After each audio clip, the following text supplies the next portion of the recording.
बोलिए श्री सीताराम जी महाराज की जय हो। भगवान उमा महेश की जय हो। हनुमान जी महाराज की जय हो। श्री भागवत भगवान की जय हो। सभी को राधे कृष्णा। मेरे सभी बड़ों को, साधु संतों को, मेरे ज्येष्ठ वरिष्ठ सभी बहन भाइयों को नमन, वंदन, प्रणाम। ठाकुर जी के चरणों में कोटि कोटि प्रणाम। आज बहुत ही पावन दिन है, जो कि श्रीमद् भागवत कथा संकीर्तन के हम 7वें दिन में प्रवेश कर रहे हैं। देखिए, ये सत्संग कीर्तन ठाकुर जी की जीव पर असीम कृपा होती है, तभी ये कार्य संभव हो पाते हैं। तो आज प्रभु की हम सब पर विशेष कृपा है, जो हम पूर्ण आहुति में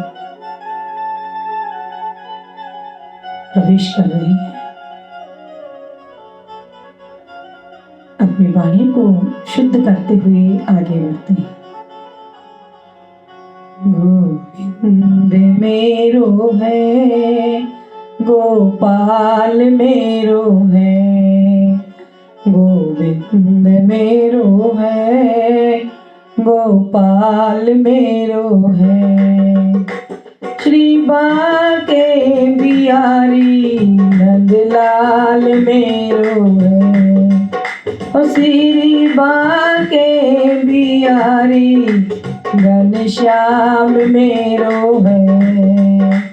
गोविंद मेरो है, गोपाल मेरो है, गोविंद मेरो है, गोपाल मेरो है। ओ श्री बाके बिहारी नंदलाल मेरो है, मेरो राधा रमण गिरधारी मेरो है। गोविंद मेरो है, गोपाल मेरो है। श्री राधा रमण घनश्याम मेरो है, श्री राधा रमण घनश्याम मेरो है। बोलिए भागवत भगवान की जय हो। श्री ठाकुर जी के चरणों में नमन, वंदन, प्रणाम करते हुए कथा में प्रवेश करेंगे।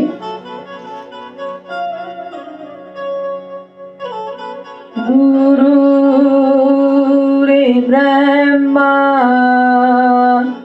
गुरु रे विष्णु, गुरु रे देवो महेश्वरम, गुरु रे साक्षात् परम ब्रह्मा, तस्मै श्री गुरुवे नमः। अखंड मंडलाकारं व्याप्तं येन चराचरं, तत्पदं दर्शितं तस्मै श्री गुरुवे नमः। ध्यान मूलं गुरुर्मूर्ति, पूजा मूलं गुरुपदं, मंत्रमूलं गुरुर्वाक्, मोक्षमूलं गुरु कृपा। गुरु बिना ज्ञान न उपजे, गुरु बिना मिले न मोक्ष। गुरु बिन लखे न सत्य को, गुरु बिन मिटे न दोष। जय जय श्री राधा रमण, जय जय श्री राधा रमण। जय जय नवल किशोर, जय गोपी चित चोर प्रभु। जय जय माखन चोर। राधा मेरी स्वामिनी, मेरा दे जुको दास। जन्म जन्म मोहे दीजिए, वृंदावन को वास। राधे तू बड़ भागिनी, कौन तपस्या कीन। 3 लोक 14 भुवन, सो तेरे आधीन। राधे मेरी मात है, पिता मेरे घनश्याम। इन दोनों के चरणों में मेरा कोटि कोटि प्रणाम। जिनकी सेवा भाव से खुशी रहे श्री राम, ऐसे श्री हनुमान को बारंबार प्रणाम। हे पार्वती के सारथी, तुमको कोटि कोटि प्रणाम। आय विराजो कंठ में, मन की खुले लगा, मन की खुले लगा। प्रथम पूज्य गणपति चरण, सुमिरो बारंबार। रिद्धि सिद्धि के दाता तुम, करहु कष्ट निवार। सृष्टि रचना हरि करे, लीला उनकी अपार। अहंकार का नाश हो, जब हो नाम आधार, जब हो नाम आधार। सप्तम दिवस की कथाए, ज्ञान वैराग्य सार। सुनकर जागे चेतना, मिटे भव का भार। मन निर्मल कर लीजिए, त्याग कपट अभिमान। भागवत की कृपा से प्रकटे हरि भगवान, प्रकटे हरि भगवान। बोलिए भागवत भगवान की जय हो।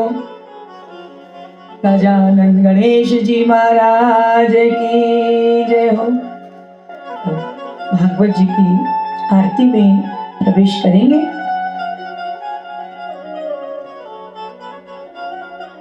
मेरो राधा रमण गिरधारी, गिरधारी श्याम बनवारी। बोलिए भागवत भगवान की जय हो। आरती श्री भागवत भगवान की, श्री भागवत भगवान की। श्री भागवत भगवान की है आरती, पापियों के पाप को है तारती। श्री भागवत भगवान की है आरती, पापियों के पाप को है तारती।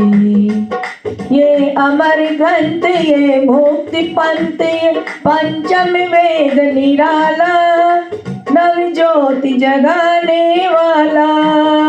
हरि नाम यही हरिधाम यही जग मंगल के आरती, पापियों के पाप को है तारती। ये शांति गीत पावन पुनित पापों को मिटाने वाला, हर दर्श कराने वाला, ये सुख करनी ये दुख हरनी, श्री मधुसूदन की आरती, पापियों के पाप को है तारती। ये मधुर बोल सतपंथ खोल, सन्मार्ग दिखाने वाला, बिगड़ी को बनाने वाला, श्री राम यही घनश्याम यही प्रभु महिमा की आरती, पापियों के पाप को है तारती। श्री भागवत भगवान की आरती, पापियों के पाप को है तारती। बोले राधा रानी सरकार की जय हो, ठाकुर जी महाराज की जय हो, बांके बिहारी लाल की जय हो, कृष्ण कन्हैया लाल की जय हो। देखिए, आज हम बहुत ही भाग्यवान हैं, सौभाग्यशाली हैं, जो कि सप्तम दिवस की कथा में प्रवेश करें। कथा प्रारंभ होती है, आओ वीर हनुमान, आसन लीजिए हृदय में, सिया सहित रघुनाथ, सिया सहित रघुनाथ।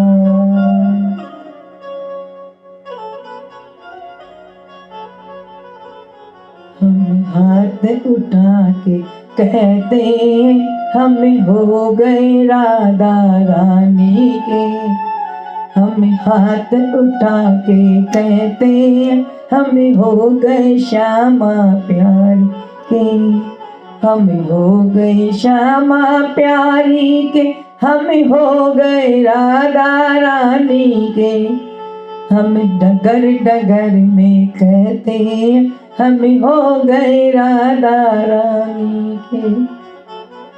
बोले श्री सीताराम जी महाराज की जय हो, गणेश जी महाराज की जय हो।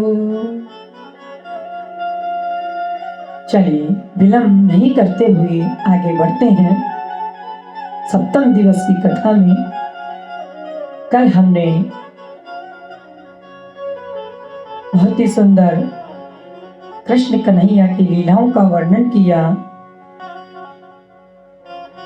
और अब आगे कथा में प्रवेश करते हैं।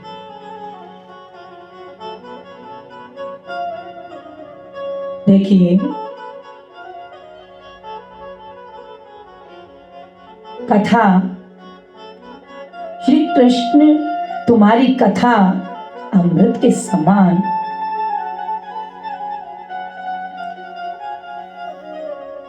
मेरे ठाकुर परम मंगलमय परात्पर अखिलेश्वर अकारण करुणा वरुणालय भक्त वांछित कल्पतरु पीतांबरधारी श्री बालकृष्ण लाल की वांग्मय प्रतिमूर्ति श्रीमद् भागवत महापुराण आज इस ज्ञान यज्ञ का सप्तम दिवस,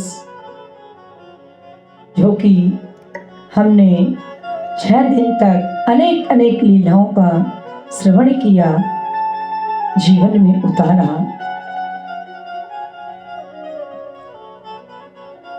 श्रीमद् भागवत कथा का आयोजन, ये सुनने का शुभ अवसर जो सबको प्राप्त हो रहा है, ये देखिए एक प्रकार का लाभ सभी को मिल रहा है। कथा सुनाना, सुनना,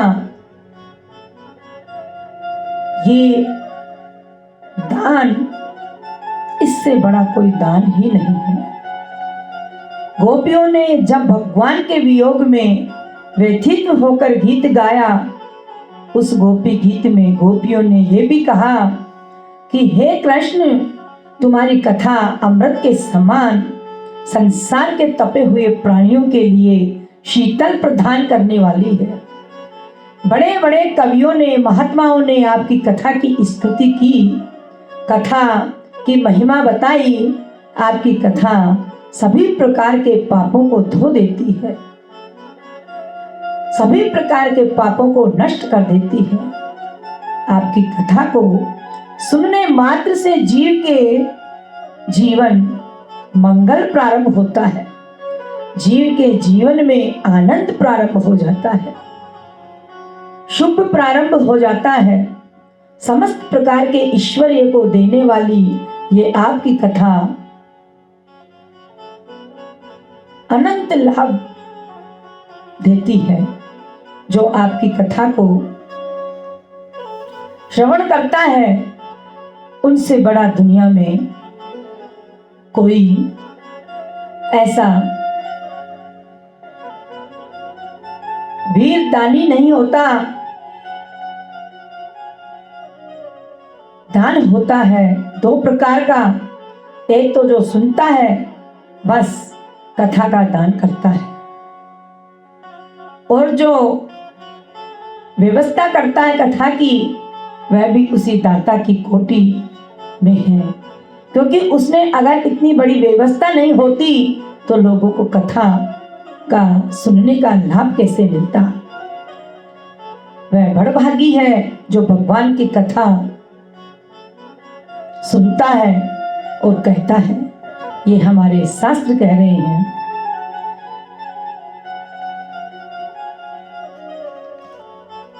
खाना पीना जितने भी हम दान करते हैं, वो सब एक दिन में ही हो जाते हैं। वस्त्र दान करो, अन्न दान करो, ये कुछ दिनों में बराबर हो जाते हैं। एक कथा दान ऐसा दान है जो ये कभी नष्ट नहीं होता है, जन्म जन्मांतर तक जीव की आत्मा में प्रतिष्ठित रहता है। कथा कहना, सुनना, ये सबसे बड़ा दान है। आज तो आपने कृष्ण की कथा सुनी, आपकी आत्मा में कथा प्रतिष्ठित हो गई, सदा के लिए हो गई। इसलिए कथा का दान अद्भुत दान है, गोपियां कहती है। और ये कथा भगवान की, भगवान से अलग नहीं।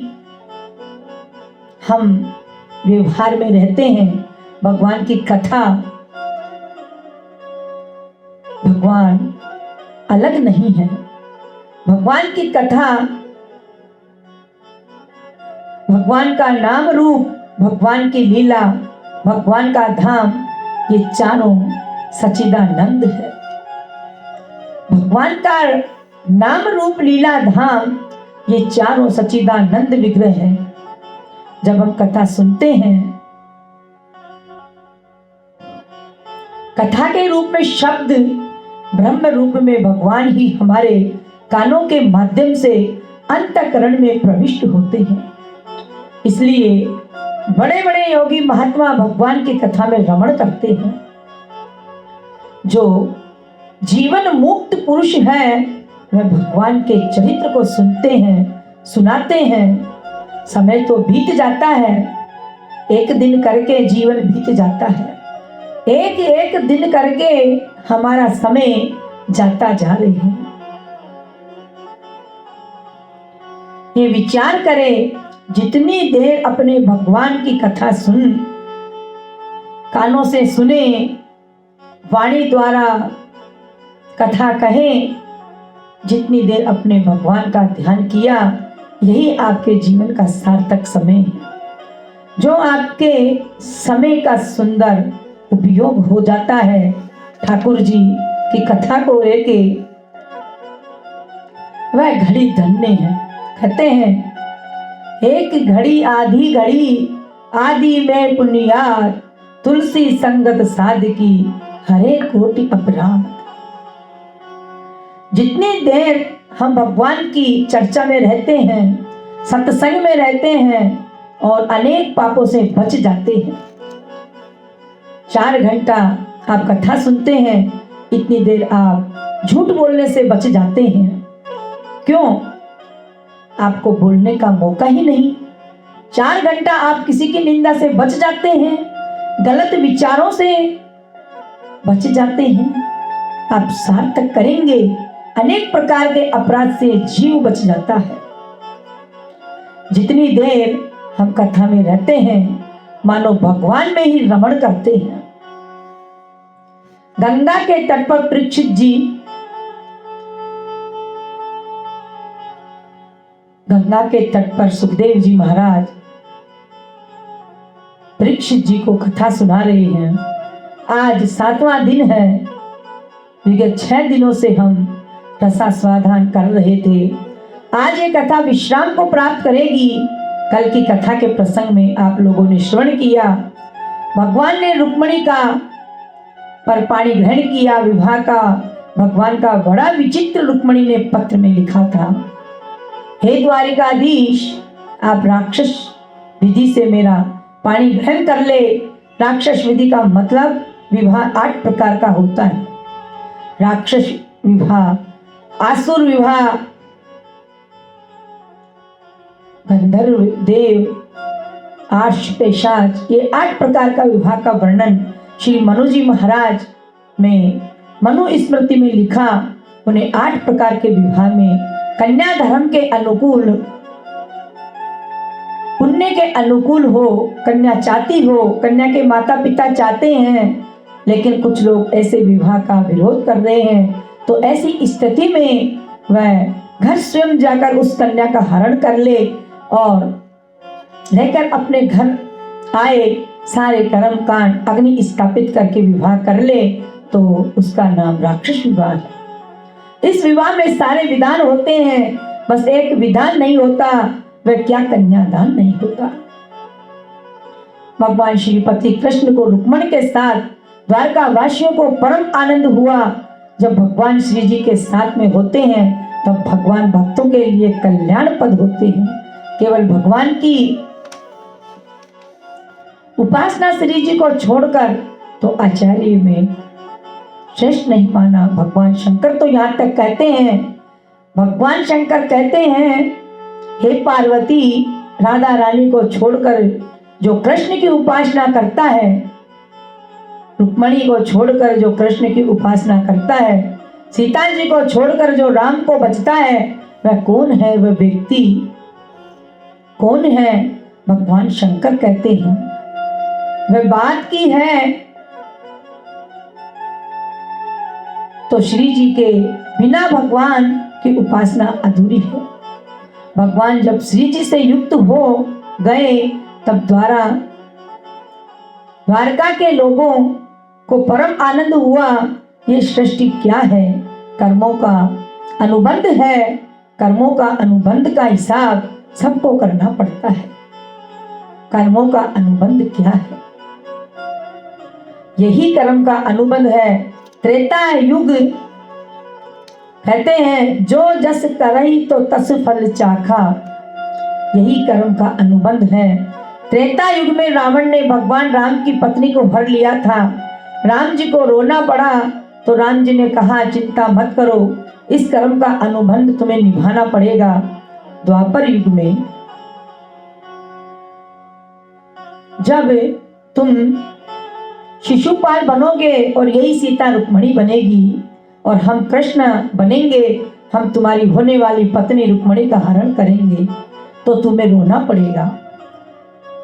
त्रेता में जो रावण है वही तो द्वापर में शिशुपाल है। त्रेता में भगवान के शत्रु रावण की नगरी समुद्र के अंदर स्वर्णिम भगवान ने कहा, द्वापर में हमारी नगरी समुद्र के अंदर स्वर्ण में भगवान ने अपनी नगरी द्वारका में बसाई। त्रेता में भगवान ने सूर्य के पुत्र सुग्रीव को भी इस अनुबंध का हिसाब हुआ। सूर्य के पुत्र कर्ण का वध करा दिया और इंद्र के पुत्र अर्जुन को मित्र बना दिया। इंद्र के पुत्र अर्जुन को मित्र बनाया। पूरी लीला ऐसी है, इस कथा का ये उद्देश्य है कि भगवान का स्मरण होता रहे, और भगवान का स्मरण होता रहा तो तुम्हें मुक्ति मिल जाएगी। रुक्मिणी के विवाह के साथ रुक्मिणी का विवाह हुआ। इसके बाद भगवान गृहस्थ धर्म का पालन करते द्वारिका में रहकर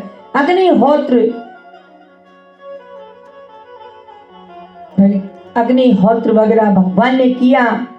समय आने पर रुक्मिणी गर्भवती हुई। रुक्मिणी जी ने सुंदर पुत्र को जन्म दिया।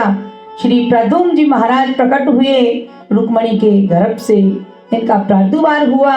ये प्रद्युम्न जी कामदेव के अवतार हैं। जब कामदेव ने भगवान शंकर की तपस्या को नष्ट करने के लिए उपद्रव किया, भगवान शंकर ने अपना तीसरा नेत्र खोल दिया, कामदेव को भस्म कर दिया। जब शिव तीसरा नयन उगारा, चितवत काम भयउ जरी छारा। जब शिव जी ने तीसरा नयन उगारा, चितवत काम भयउ जरी छारा। कामदेव की पत्नी रति देवी ने कहा, हे नाथ, मेरे पति को अब शरीर की प्राप्ति कब होगी? तो भगवान शंकर ने कहा था, जब द्वापर युग आएगा, पृथ्वी का भार हरण करने के लिए भगवान श्री कृष्ण यदुवंश में अवतार लेंगे, तब तुम्हारा पति उनका पुत्र प्रद्युम्न के रूप में प्रकट होगा। भगवान शंकर ने कहा कि पुत्र बनकर आएंगे प्रद्युम्न कामदेव के अवतार। उसी समय संबरासुर देखते हुआ, ऐसी मान्यता थी संबरासुर की श्री कृष्णा के पुत्र श्री कृष्ण के पुत्र से उसकी मृत्यु होगी। तो वह पता लगा रहा था कि जैसे ही कृष्ण की संतान उत्पन्न हो, मैं उसे मार डालूं, अपने शत्रु को मार डालूं। संबरासुर दैत्य ने अपनी माया के द्वारा कृष्ण के पुत्र को प्रसूति कार्य से उठा लिया और ले जाकर समुद्र में फेंक दिया। इन कथाओं को सुनकर लगता है भगवान के घर में घुसकर, भगवान के अंतःपुर में घुसकर भगवान के पुत्र को उठा ले गया, चुरा लिया, सफल हो गया। भगवान को सब मालूम था, भगवान की ही इच्छा से सब ये हो रहा था। भगवान सब जान रहे थे, संबरासुर जब उठा ले जाएगा तभी तो पुत्र वध करेगा। अपनी मृत्यु को स्वयं ले जा रहा है, इसलिए भगवान मौन रहे, वातावरण अनुकूल कर दिया। संबरासुर उठाकर ले गया, उसने समुद्र में फेंक दिया। एक बहुत बड़ी मछली ने प्रद्युम्न जी को निगल लिया। मछली के पेट में जाकर भी वह बालक नहीं मरा। संयोग से एक मछुआरे ने उसे जाल में फंसा लिया। कुछ मछुआरे ने सोचा, यह मत्स्य बड़ा भारी है, ले चले, राजा संबरासुर की उपहार में दे दिया। वही मछली उसने संबरा को उपहार में दे दी। वही मछली को अपनी रसोई में भेजा, कहा बनाओ। जब रसोई में ले गए तो रसोई में काटा पीटा प्रद्युम्न जी महाराज जीवित थे। उसे जीवित बालक को देखकर रसोई बनाने वाले रसोइये ने मायावती को दे दिया। माया नाम की एक देवी संबरासुर के घर में रहती थी। माया देवी और कोई नहीं, कामदेव की पत्नी रति देवी। भगवान शंकर ने कहा, तुम संबरासुर के घर में रहना, वही तुम्हें अपने पति की प्राप्ति हो जाएगी और बालक के रूप में तुम्हें तुम्हारे पति मिलेंगे। फिर तुम उनको मंत्र तंत्र के द्वारा बड़ा बना लेना। मायावती को सब मालूम था। रसोइया ने बालक दिया और कहा, मछली के पेट से मिला, जिंदा बालक मिला है, लो तुम इसका पालन पोषण करो। मायावती ने ले लिया। मायावती सब जान रही थी और नारद जी आए। नारद जी ने मायावती को सब उपाय समझा दिया। फिर तो मायावती उस बालक को लेकर एकांत में अनेक प्रकार की औषधि पिलाई। अनेक मंत्रों का उपयोग करके मायावती ने प्रद्युम्न जी को 24 वर्ष का बना दिया। प्रद्युम्न जी महाराज 24 वर्ष के जवान हो गए। कृष्ण के पुत्र प्रद्युम्न जवान हो गए। मायावती ने गले लगाया, लेकिन प्रद्युम्न जी को अच्छा नहीं लगा। प्रद्युम्न जी ने मायावती किसे कहा मातृभाव का परित्याग करके कामिनी जैसा पत्नी का व्यवहार क्यों करती हो? आप तो मेरी माँ हो। मायावती हंसने लगी। मायावती ने कहा, मैं तुम्हारी माँ नहीं हूं। फिर प्रद्युम्न जी ने कहा, मेरी माँ पिता कौन है तुम? मायावती ने कहा, आप श्री भगवान द्वारिकाधीश के पुत्र हैं। सम्रासुर ने आपका हरण किया था, मैंने तो केवल आपका पालन किया है। प्रद्युम्न जी ने कहा, आप कौन हो? मायावती ने कहा, मैं आपकी अधिकता पत्नी रति देवी हूँ। तो प्रद्युम्न जी ने कहा, मैं कौन हूँ? तो मायावती ने कहा, आप कामदेव कर्दम हैं। आप अपने स्वरूप का स्मरण कीजिए। मायावती के कहने पर प्रद्युम्न जी को अपने पूर्व घटनाओं का स्मरण हो गया। प्रद्युम्न जी बड़े प्रसन्न हुए। मायावती ने कहा, आपके द्वारा ही सम्रासुर का वध होगा। प्रद्युम्न जी ने अपने अस्त्र शस्त्र का स्मरण किया और प्रद्युम्न जी ने सम्रासुर को ललकारा। सम्रासुर और प्रद्युम्न जी का युद्ध हुआ। प्रद्युम्न जी ने उस युद्ध में सम्रासुर का वध किया और प्रद्युम्न जी अपनी पत्नी रति देवी के साथ आकाश मार्ग से प्रद्युम्न जी उतरने लगे। रुक्मणी जी वहीं घूम रही थी और रुक्मणी जी ने दूर से प्रद्युम्न जी को देखा तो ठीक प्रद्युम्न जी का मुख कृष्ण जैसा आकृति प्रकृति। रुक्मणी जी को दूर से लगा, ये तो द्वारिकाधीश हैं, अकेले नहीं कहीं द्वारिकाधीश ने दूसरी शादी तो नहीं कर ली। मेरी सोच को लेकर नहीं आ रहे हैं। रुक्मणी थोड़ी विचलित होने लगी और नजदीक से देखा तो सोचने लगी, नहीं ये द्वारिकाधीश नहीं, फिर कौन है ये? द्वारिकाधीश जैसे लगते हैं, आज हमारा बेटा होता तो ऐसा ही लगता। विदर्भ की बेटी रुक्मणी ऐसा विचार करने लगी। इतने में नारद जी आ गए। नारद जी ने बताया, मैया ऐसा ही है, ये आपके पुत्र प्रद्युम्न जी है, महाराज हैं, सम्रासुर का वध करके विवाह करके अपनी पत्नी रति देवी को लेकर आए हैं। अब तो रुक्मणी जी बड़ी प्रसन्न हुई। आकाश से उतरकर प्रद्युम्न जी महाराज अपनी पत्नी रति देवी को लेकर द्वारिका में आए हैं। परम आनंद हुआ और बड़े धूमधाम से भगवान के पुत्र प्रद्युम्न जी का विवाह हुआ। बोलिए प्रभु जी महाराज की जय, प्रद्युम्न जी महाराज की जय। ये भी भगवान के अंश हैं। शास्त्रों में चतुर्व्यूह का वर्णन है, उसमें वर्णन है। अब इसके बाद कथा आती है। भगवान के विवाह प्रारंभ होते हैं। अभी तो भगवान का एक ही विवाह हुआ है। अभी तो भगवान के 1108 16,107 विवाह बाकी हैं। भगवान के विवाह हुए। जब भगवान कृष्ण के पुत्र प्रद्युम्न जी का विवाह हो गया तब भगवान की श्रृंखला प्रारंभ हुई।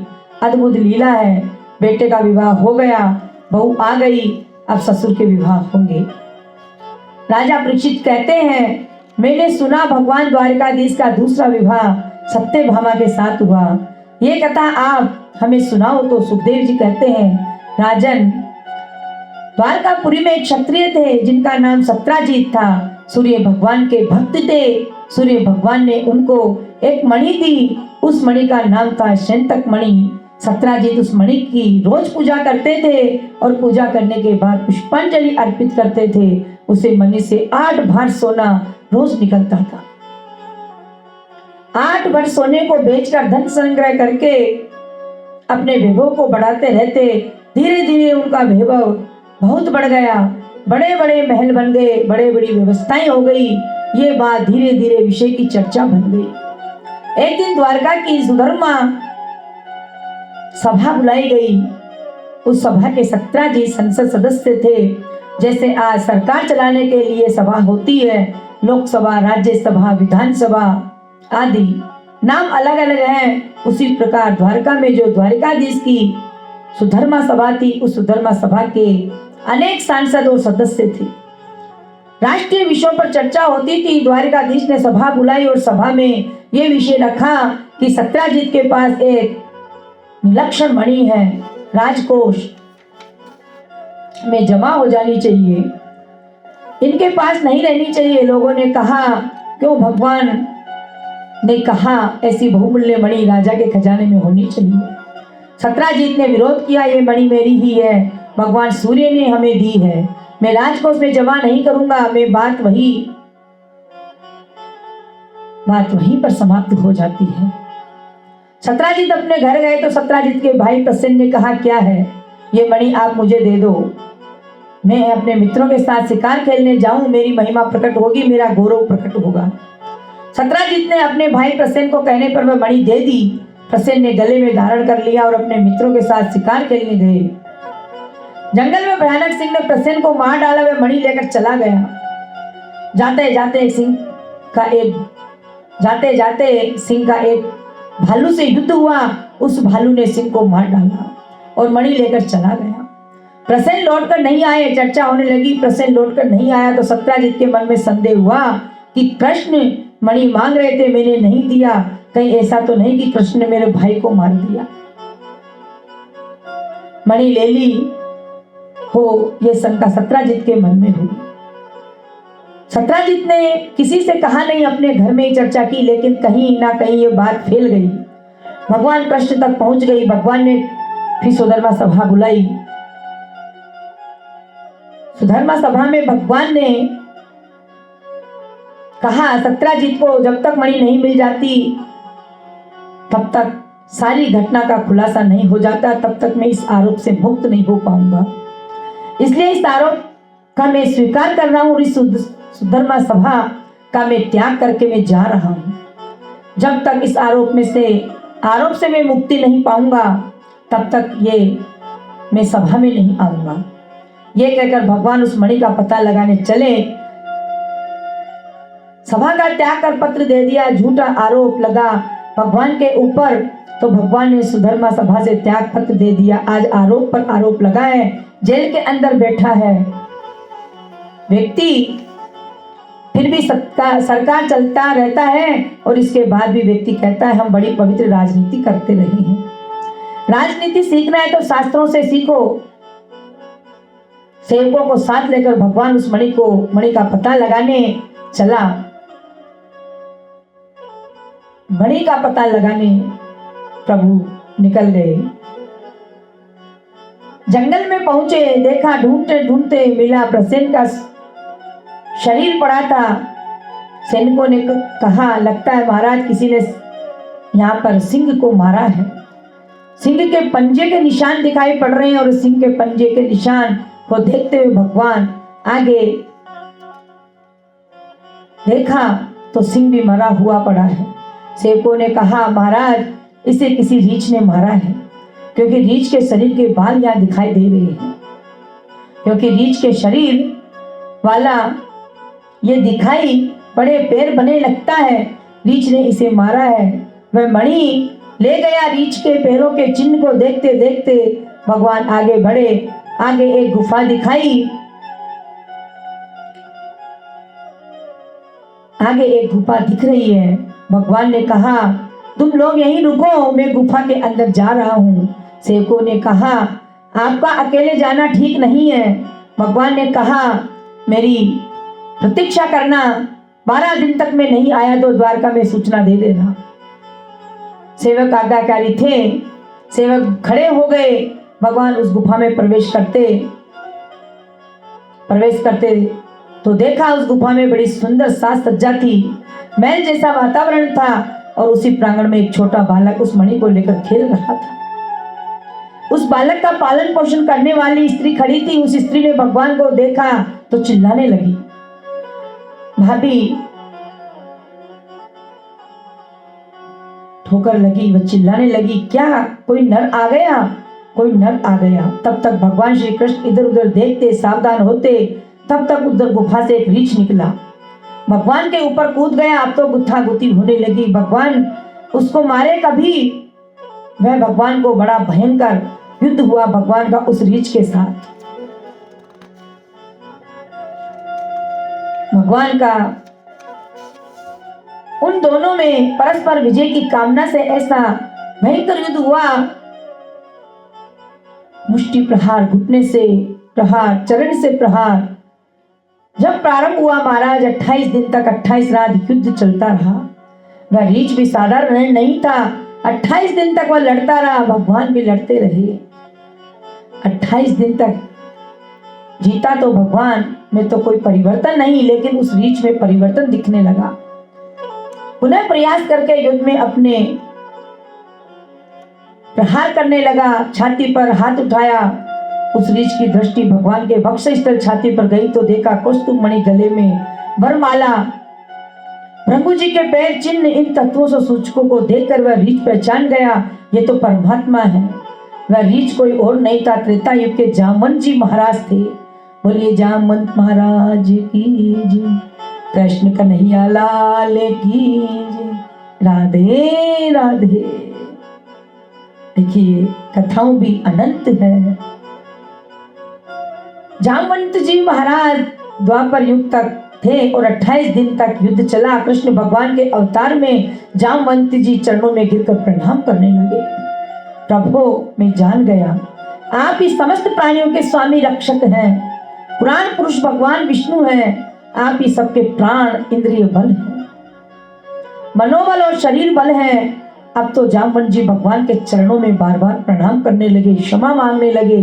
तो भगवान ने मुस्कुराते हुए कहा, जामवंत जी आप दुखी ना हो, ये तो मैंने आपकी इच्छा पूरी करने के लिए लीला की। बोले मेरी तो कोई इच्छा नहीं थी। भगवान ने कहा यही जीव की स्थिति है, जीव कामना करता है और उसी कामना को भूल जाता है, लेकिन कामना के बंधन में पड़कर वर्षों तक इस संसार में जन्म लेता रहता है। और जब भगवान ने कहा याद करो, जब त्रेता में लंका युद्ध हुआ तो युद्ध के बाद सभी बानर और राम जी बैठे थे सभा में, सभी अपनी अपनी प्रशंसा कर रहे थे। मैंने उसको मारा। रघुनाथ जी प्रसन्न हो रहे थे। जब सबने सुना दिया तब राम जी ने जामवंत की ओर देखा। भगवान ने कहा आपने अपना कोई सुस्मरण नहीं सुनाया। जामवंत जी ने कहा मैं क्या हूँ सुनाऊं, इतने बड़े युद्ध में मुझे अपनी कला का प्रदर्शन करने का मौका ही नहीं मिला। तब भगवान ने कहा क्यों जामवंत जी, कहाँ इस युद्ध में मेरा समकक्ष वीर कोई था ही नहीं, मैं किससे लड़ूं? अगर कोई था तो रावण था और रावण आपका प्रतिद्वंदी था। अगर मैं रावण से युद्ध कर लेता तो रावण पर विजय का गौरव है, यश है, आपको कैसे प्राप्त होता, इसलिए मैंने युद्ध नहीं किया। अगर आप मेरे युद्ध और कला को देखना चाहते हो तो इस युद्ध में महावीर आप ही मेरे से दो हाथ करिए, तब मैं अपनी कला दिखाऊं। भगवान राम जी मुस्कुराने लगे और कहा जामवंत जी मर्यादा पुरुषोत्तम का अवतार है। इस अवतार में लीला के लिए, मनोविनोद के लिए, आनंद के लिए मैं अपनों से बड़ों से युद्ध करूं, ये मर्यादा नहीं है। आप हमसे बड़े श्रेष्ठ हैं, लेकिन मैं इस कामना की आपको पूरी करूंगा। द्वापर युग में कृष्ण अवतार लूंगा, तब आपसे युद्ध करूंगा, आपको संतुष्ट करूंगा। इस कामना को पूरी करने के लिए जामवंत जी को त्रेता युग में द्वापर युग तक धरती पर रहना पड़ा। राम अवतार में राम जी सभी को लेकर बैकुंठ चले गए थे। यहाँ तक कि अयोध्या की एक घास की तिनका भी नहीं बची थी। केवल 5 लोग को छोड़कर केवल जमीन पर बची थी। 5 लोग को छोड़कर केवल जमीन बची थी। और सरयू मैया बस, इसलिए लोग कहते हैं कि राम जी का समय का अयोध्या में कुछ है। एक सरयू मैया, दूसरी वह भूमि, बस लेकिन 5 लोग रह गए। वह 5 लोग कौन थे? एक तो हनुमान जी नहीं गए। हनुमान जी से भगवान ने कहा चलो बैकुंठ चलना है। हनुमान जी ने कहा चलेंगे। हनुमान जी ने कहा एक बात बताओ भगवान ने कहा क्या हनुमान जी ने बैकुंठ में आपकी कथा कितने बजे से शुरू होती है? भगवान ने कहा बैकुंठ में मेरी कथा नहीं, मैं होता हूँ, मैं रहता हूँ। तो हनुमान जी ने कहा तब मैं बैकुंठ नहीं जाऊंगा। भगवान ने कहा क्यों हनुमान जी? हनुमान जी ने कहा आपकी कथा सुनने को नहीं मिलेगी। भगवान ने कहा मैं तो हूँ, मुझे प्रेम नहीं है। हनुमान जी ने कहा आपसे भी प्रेम है और आपकी कथा से हमको तो दोनों ही चाहिए। आप मिलो, आपकी कथा ना मिले तो आपसे मिलना अच्छा नहीं, आप भी मिलो, आपकी कथा भी मिले, ये सबसे अच्छा। भगवान ने कहा, फिर हनुमान जी ने कहा, जहां आप रहो वहां आपकी कथा रहे, जरूरी नहीं है लेकिन यहाँ आपकी कथा रहती है, वहां आप जरूर रहते हो, इसलिए कथा रहेगी वहां मैं रहूंगा। हनुमान जी भगवान की कथा सुनने के लिए ही धरती पर रुक गए। भगवान ने कहा, कब तक रहोगे? हनुमान जी ने कहा, जब तक आपकी कथा सुनाने वाला धरती पर एक भी व्यक्ति रहेगा तब तक मैं धरती पर रहूंगा, जब कोई नहीं रहेगा तब मैं वैकुंठ आ जाऊंगा। भगवान ने कहा, ठीक है हनुमान, रुक जाओ, लेकिन एक काम करना, जो व्यक्ति मेरी कथा सुनता हो, सुनाता हो, इनकी तुम रक्षा करना, मेरे भक्तों पर कृपा करना, उनका कल्याण करते रहना। यही काम सौंप के हनुमान जी ने राम जी चले गए। आज भी हनुमान जी धरती पर रहते हैं, जहां कहीं भी कथा होती है हनुमान जी किसी न किसी रूप में जरूर आते हैं। हनुमान जी चाहे किसी भी रूप में आके विराजमान होते हैं, लेकिन हनुमान जी कथा में जरूर आते हैं। ये विश्वास है, पक्का विश्वास है, तभी हमारी कथाएं सफल होती है। जहां भी भगवान की कथा होती है वहां हनुमान जी पहुंचते हैं। उन जगह पर मस्तक झुकाए कथा कैसे सुनते हैं, उनकी आंखें दबदबा जाती है, उनके आंसू निकल आते हैं। पूछो तो कथा सुनने का यही फल है, कथा सुनकर आंसू आ जाए, कथा सुनने का यही फल है। अगर कथा सुनकर आंखों में आंसू नहीं आए तो आप पक्के श्रोता नहीं। तो कथा सुनने के लिए हनुमान जी यहीं धरती पर ही रुक गए। जामवन जी नहीं गए और विभीषण भी नहीं गए। क्यों? विभीषण जी के अंदर भी कामना थी कि मैं लंका का राज करूं, राज सुख भोगूं। भगवान ने कहा, ठीक है। एक कल्प राज्य विभीषण जी को भगवान देकर गए तो विभीषण की भी आज राजा है लंका की। राजा कौन? विभीषण जी। वह लंका जो समुद्र के अंदर है, जहाँ मनुष्य तक नहीं जा सकता, ना दिखाई पड़ेगी, वह माया में लंका ये नक्शा में है। वह नहीं, आज भी लंका में विभीषण जी रहते हैं, कभी कभी अयोध्या आते रहते हैं, हमारे राम जी का दर्शन करने के लिए आते हैं विभीषण जी। और अपने स्थान विभीषण कुंड पर रुके तो राघवाचार्य जी के गुरुदेव भगवान शरयू जी जा रहे थे, वहीं पर मिल गए उनको। विभीषण जी के दर्शन अयोध्या में हो गए। वह बताते हैं बड़े सिद्ध कोटि के गुरुदेव भगवान थे। तो विभीषण को भी नहीं गए। दुवित और महेंद्र नाम के 2 बंदर थे, वे भी रुक गए। ये 5 लोग नहीं गए। जामवन जी महाराज से युद्ध हुआ, भगवान ने सारी बात बताई। भगवान ने कहा, हम तो उस मणि के लिए आए थे। जामवंत ने कहा, मणि तो मेरे पास है, मणि तो आपको दे दूंगा। जामवंत जी ने कहा, प्रभु मेरा एक निवेदन है, मेरी एक बेटी है जिसका नाम जामवती है, मैं अपनी बेटी के लिए वर ढूंढने कहाँ जाऊंगा? बूढ़ा हो गया हूँ, ढूंढने जाऊंगा तो भी आपसे बढ़िया वर कहाँ मिलेगा? त्रेता से आज तक मैं तुम्हें पुत्र मानता हूँ, प्रेम है इसलिए पुत्र, नहीं तो दामाद। दामाद भी पुत्र के समान होता है। मेरी बेटी का पाणी ग्रहण स्वीकार करो, मैं अपनी बेटी का कन्यादान करना चाहता हूँ। जामवंत जी ने जामवती का भगवान के साथ विवाह किया और मणि को दहेज के रूप में दे दिया। भगवान मणि और जामवती को लेकर द्वारका आए। वह मणि भगवान ने सत्यजित को लौटा दी। सत्यजित को बड़ा संकोच हुआ कि मैं कृष्ण के ऊपर झूठा आरोप लगाया। बात तो यह थी कि सत्यजित को बड़ा संकोच हुआ। सत्यजित ने सोचा कि अब मैं क्या करूं। सत्यजित के भी एक बेटी थी जिसका नाम सत्यभामा था। मात्र एक बेटी थी और कोई बेटा नहीं और कोई बेटी नहीं। सत्यजित ने सोचा, मेरी बेटी का विवाह तो मुझे करना ही है, क्यों नहीं हम कृष्ण के साथ ही कर दें। कृष्ण हमारे दामाद हो जाएंगे तो हमको क्या कहेगा, और द्वारका में रहना है, यही मेरी बेटी रहेगी। सत्यजित ने भगवान से विवाह का प्रस्ताव रखा। भगवान ने स्वीकार कर लिया। सत्यजित ने भी सत्यभामा का विवाह भगवान कृष्ण से कर दिया। जामवती मिली, सत्यभामा मिली। भगवान ने कहा, 2 हो गए तो चलो अब एक बार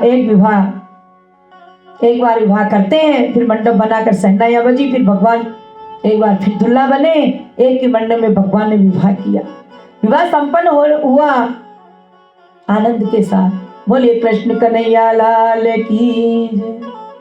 पहली पटरानी रुक्मणी जी, दूसरी सत्यभामा, सत्यभामा को दूसरी पत्नी का वैभव मिला क्योंकि वह क्षत्रिय थी। जामवन जी की बेटी है, उनका विवाह पहले हुआ लेकिन उनको तीसरी पत्नी का वैभव प्राप्त हुआ। अभी भगवान के और भी विवाह होना। चौथा विवाह भगवान का यमुना जी के साथ हुआ। एक बार अपने बुआ के लड़के पांडव युधिष्ठिर, अर्जुन, भीम, नकुल, सहदेव का कुशल समाचार लेने इंद्रप्रस्थ पहुंचे और भगवान 4 महीने वहीं रुके। वर्षा ऋतु थी तो पांडवों ने कहा आप यहीं रुको, हमें भी सुख का अनुभव हो। पांडवों के कहने पर भगवान रुक गए। दिन में तो धर्मराज युधिष्ठिर के साथ धर्म की चर्चा करते थे। भैया भीम से तो भगवान का दंडवत प्रणाम ही होता था क्योंकि भीम बड़े भाग्यवान से। भगवान संकोच करते थे। अर्जुन से भगवान की मैत्री शखा का भाव था तो मनोविनोद सहजता भगवान की अर्जुन के साथ रहती थी। संयम की बेला में भगवान अर्जुन को लेकर घूमने जाते थे। एक दिन शाम के समय भगवान अर्जुन को लेकर जमुना तट पर गए। अर्जुन ने भी देखा, भगवान ने भी देखा एक कन्या गले के बराबर जमुना जी में खड़ी है और तपस्या कर रही थी। भगवान ने अर्जुन से कहा जाओ देखो ये कौन देवी है जो तपस्या कर रही है। भगवान तो रथ पर बैठे रहे। अर्जुन ने आकर देवी से पूछा, देवी तुम्हारी तपस्या को देखकर लग रहा है तुम अपने मन के अनुकूल पति चाहती हैं, इसलिए तपस्या कर रही हैं। किसको तुम रूप अनुकूल पति चाहती हो? इसलिए उस कन्या ने कहा मैं सूर्य भगवान की बेटी हूँ, कालिंदी यमुना हूँ और भगवान विष्णु भगवान नारायण को पति रूप में चाहती हूँ। अर्जुन ने कहा बस आपकी तपस्या पूर्ण हो गई। आजकल भगवान नारायण कृष्ण के रूप में इस धरा पर लीला कर रहे हैं और वह यहीं आए हुए हैं, मैं अभी उनको लेकर आता हूँ। और अर्जुन आए, भगवान के चरणों में प्रणाम किया और कहा कृष्ण चलो। भगवान ने कहा अर्जुन ने कहा एक देवी और आपकी प्रतीक्षा कर रही है। भगवान मुस्कुराए और अर्जुन के साथ आए। जमुना के तट पर श्री महारानी नील कमल की माला लिए खड़ी थी और जल से निकलकर बाहर आए। भगवान के गले में वरमाला डाल दी।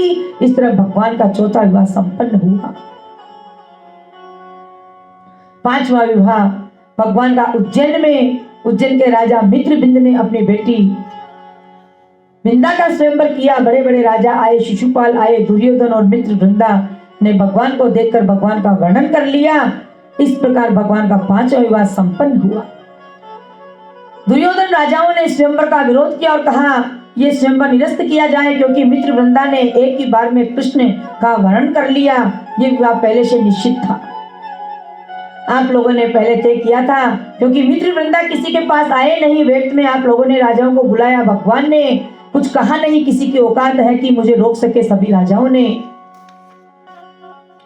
तलवार निकाली। भगवान ने अपना पराक्रम दिखाया, सबको धूल चटा दी और मित्रवृंदा को लेकर चले गए। 6वां विवाह भगवान का अयोध्या में हुआ। उस समय अयोध्या के राजा नगर जीतते, उन्होंने अपनी बेटी सत्या का स्वयंवर किया और स्वयंवर में बड़े बड़े राजा लोग आए। भगवान भी पहुंचे लेकिन भगवान देखने के लिए गए थे, विवाह के उद्देश्य से नहीं।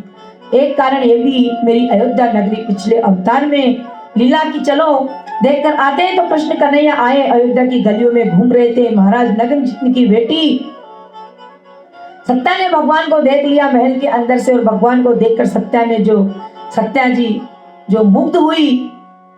सत्या जी ने कैसे न कैसे भगवान को सूचना भेजी जहां भगवान अयोध्या में रुके थे। सत्या की सूचना आई, कोई सेवक आया, उसने बताया द्वारकाधीश मुझे भी अपने चरणों की दासी बना लो, रमापति मुझे भी ले चलो द्वारका। भगवान ने कहा चलो, ये चाहती हैं तो उनको भी ले चलो। और भगवान दरबार में पहुंचे। भगवान ने राजा नगनजीत से कहा राजन क्षत्रियों को याचना नहीं करनी चाहिए, लेकिन आज मैं अपने धर्म को छोड़कर आपसे याचना करता हूँ।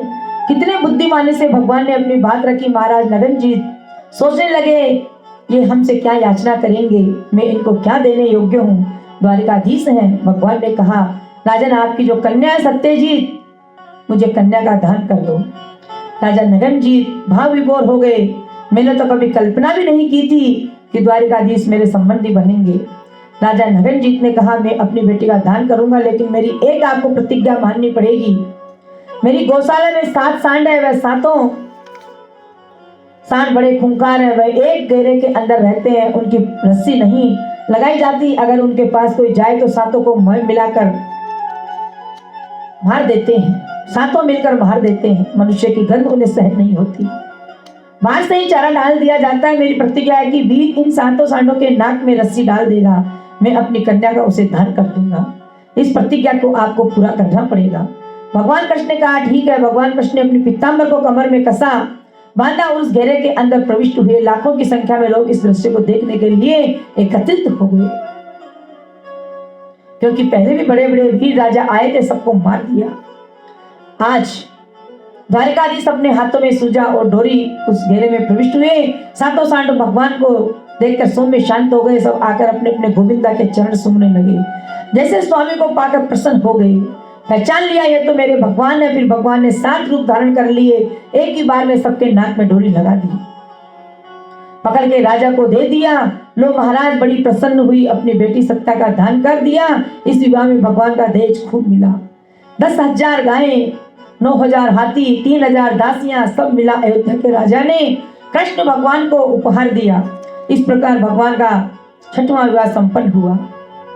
7वां विवाह भगवान कैकेयी देश में हुआ। कैकेयी देश की राजा की बेटी भद्रा के स्वयंवर में भगवान पहुंचे और भद्रा जी ने भगवान का वर्ण कर लिया। भगवान भद्रा जी को लेकर फिर भगवान का 8वां विवाह मद्रास में हुआ। मध्य देश के राजा ने अपनी बेटी लक्ष्मणा का स्वयंवर किया। उसे स्वयंवर में भगवान पधारे। लक्ष्मण ने भी भगवान का मुख्य 8 विवाह हुए। पहले पटरानी रुक्मणी, दूसरी सत्यभामा, तीसरी जामवंती, चौथी कालिंदी, 5वीं मित्रबंधा, 6वीं सत्या, 7वीं भद्रा, 8वां लक्ष्मणा और 8 पटरानियां हैं। इसके बाद भगवान ने 16,107 विवाह हुआ। ये विवाह कैसे हुआ? सुखदेव जी कहते हैं राजा ने एक भौमासुर नाम का दैत्य था। उसने प्रतिज्ञा की थी कि 20,000 कन्याओं के साथ एक मंडप में विवाह करूंगा। एक बार में तो मिलेगी नहीं, तो एक एक कन्या का हरण करके अपने कारागार जेल में रख रहा था। 16,100 कन्या हरण करके भौमासुर ने अपने कारागार में रख लिया था। बड़ा दुष्ट था वे भौमासुर। उसने स्वर्ग में जाकर वरुण की छत्र को छीन लिया और माता अदिति के कुंडल छीन लिया और सुंदर माया का नगर बनाकर प्राग ज्योतिषपुर नगर बनाकर रहने लगा। उसका सेनापति था जिसका नाम था मुर। बड़ा भयानक दैत्य, बड़ा पराक्रमी वह मुर पूरी नगरी की सुरक्षा करता था। उन कन्याओं ने कैसे कैसे भगवान के पास सूचना भेजी, हे द्वारिकाधीश हमें इस दुष्ट के बंधन से मुक्त कराओ। भगवान ने कहा ठीक है, और भगवान ने अपने वाहन गरुड़ का स्मरण किया और दूसरी पत्नी सत्यभामा से कहा देवी आप भी चलो। सत्यभामा को भी साथ ले गया और भगवान भौमासुर से युद्ध करने चल पड़े। पत्नी को युद्ध में साथ ले जाना ये लीला भगवान ने इसलिए कि पिछले अवतार में हमारे पिताजी अपनी पत्नी को साथ लेकर युद्ध करने गए थे। दशरथ जी कैकेयी के साथ लेकर गए थे। कथा है भगवान ने कहा इस बार हम अपनी पत्नी को साथ में युद्ध करने लेके जाएं, ये भी इतिहास बने। सत्यभामा को लेकर भगवान प्राग ज्योतिषपुर पहुंचे और उस भौमासुर को ललकारा। वह दैत्य युद्ध करने आया तो मुर नाम के दैत्य को भगवान ने मार दिया। मुर भगवान ने मारा, इसलिए भगवान का नाम मुरारी पड़ा। श्री कृष्ण ने कहते हैं श्री कृष्ण गोविंद हरे मुरारी, हे नाथ नारायण वासुदेवा। श्री कृष्ण का नाम मुरारी पड़ा। भौमासुर से भगवान का युद्ध हुआ। भगवान ने भौमासुर को भी मार गिर दिया, लेकिन भौमासुर को मारने पर भगवान का नाम भौबरी नहीं पड़ा, भौमारी भी होना चाहिए था। लेकिन भगवान का नाम मुरारी तो पड़ा, मुरारी नहीं, कारण भौमासुर और कोई नहीं, भगवान का ही पुत्र था। और कोई व्यक्ति अपने पुत्र का शत्रु नहीं होता। शिक्षा देने के लिए दंड भले ही दे दे, लेकिन पिता अपने पुत्र को शत्रु नहीं हो सकता क्या? भगवान का पुत्र कब से था? जब भगवान ने 12 अवतार धारण किया, भूदेवी को लेकर आ रहे थे तो भगवान का संस्पर्श करके भूदेवी गर्भवती हो गई। उनने सुंदर पुत्र को जन्म दिया, लेकिन उस समय हिरण्याक्ष दैत्य का भय भूदेवी मन में भय व्याप्त था, इसलिए जो पुत्र हुआ वह दैत्य हो गया। भौमासुर यह भूदेवी का पुत्र था। भगवान वराह उसी समय उसको मारना जा रहे थे। भूदेवी ने कहा छोड़ दो, ये मेरा बेटा है। तो भगवान ने कहा ठीक है। भगवान ने कहा जिस दिन आप कहोगी इसे मार दो उसी दिन मैं मार दूंगा। भूदेवी ने सोचा मैं क्यों कहूंगी, लेकिन भगवान बड़े विचित्र हैं, जो चाहे जिससे वह करा लेते हैं। इसलिए भगवान सत्यभामा को युद्ध में लेकर गए। सत्यभामा कौन है? ये धरती ही कृष्ण अवतार में सत्यभामा के रूप में है। सत्यभामा को युद्ध में लेकर गए तो युद्ध प्रारंभ हुआ। भौमासुर उधर से बाण मारे, बाण आकर के भगवान को लगे, भगवान बाण मारे, भौमासुर के बगल से निकल जाए। उसी गरुड़ पर सत्यभामा बैठी थी, वह डर रही थी। बार बार भौमासुर के बाण भगवान के शरीर में वृद्धि हो रही है।